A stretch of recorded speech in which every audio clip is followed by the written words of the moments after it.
Hello, magandang umaga po sa inyong lahat. Lunes at September 9, 2024. Okay?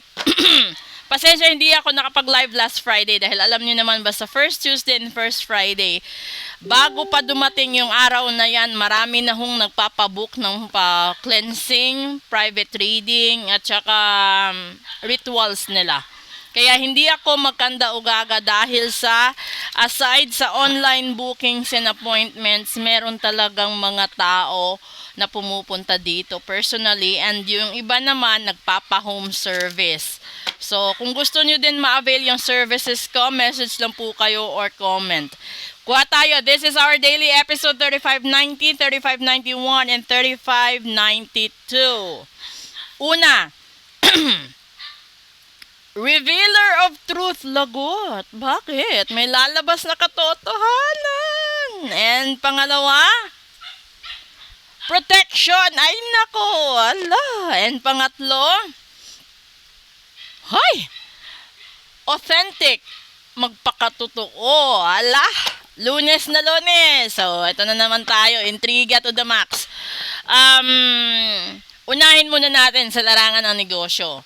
Kung isa kang negosyante, tapos nagdududa ka kung bakit medyo nalulugi, parang hindi yata tumatakbo or umuusad yung negosyo mo, ibig sabihin yan, may mga milagro na nangyayari. So, proteksyonan mo, yun yung the second card, and magpakatotoo ka. Kasi, kapag hindi mo sinabi o upfront doon sa business partner mo or sa kahit kaninong kanegosyo mo, malulugi ka talaga. Yan yung sa negosyo. Kung ito naman ay patungkol sa isang pamilya, no, lalo na sa immediate family mo, there might be some secrets na lalabas. Pero kung ayaw mong mabuko, no, magpa-protection ka. Ito yung mga bagay na ibig sabihin yan kung halimbawa may taong gustong-gusto mo, pero ayaw ng magulang mo para sa'yo. Magpagawa ka ng protection ritual na dumating yung panahon na matanggap ng magulang mo, ng pamilya mo, ang taong mahal mo. Yan yung magpapakatotoo ka lang. Okay? So, kung gagawin mo yan at kung gagawa ka ng iba pang desisyon sa buhay mo, walang magkakaroon ng problema. Kasi yung last card dito is being authentic, being yourself, and being true to yourself. So, kung meron ka mang ginagawa at meron ka mang iniisip na masama, ingat ka kasi lalabas talaga yung katotohanan. Kung meron kang na-traidor na tao, hinudas na tao, kung meron kang mga bagay na hindi mo pa nasabi, yun, lalabas talaga siya. And required dito yung protection ritual mo. So kung gusto mo talagang ingatan kung ano man yung meron na option sa buhay mo, di mapagawa ka ng protection ritual. Pwede naman natin gawin yan base sa kung ano yung pangangailangan mo. Kasi hindi lahat ng ritual para sa lahat. Dapat yan ginagawa para sa'yo.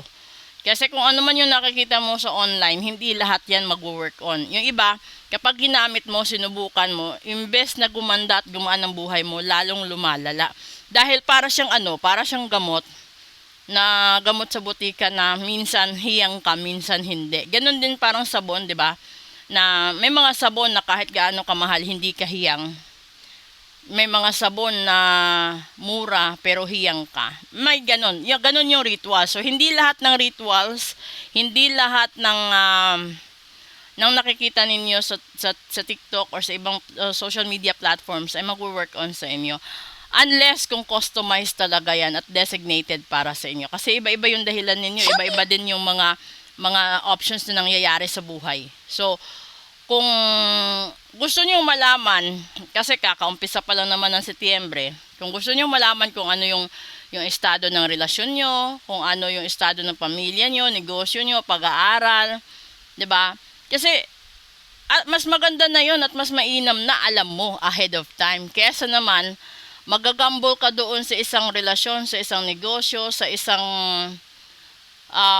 desisyon na walang kasiguraduhan at wala ka ring alam. Kasi minsan, doon tayo nalalagay sa problemang ganun. So, kailangan, alam mo, di ba? So, ipa-reading mo, ipa-full private reading mo. Kasi ang hirap naman mag-invest ka ng emotions sa isang tao tapos hindi pala kayo magtatagal. Magpapakasal ka sa isang tao tapos alam sa kalagitnaan pala iiwanan ka. Di ba mas masakit yung ganun? Mas maganda ahead of time alam mo. Okay? So, proceed tayo sa special episode right after this. Thank you sa lahat-lahat. At sa gusto magparitual at magpa-reading, let me know. Lalong-lalo na doon sa mga taong gusto magpatanggal ng barang, sumpa, kulam, gayuma. Okay? Thank you.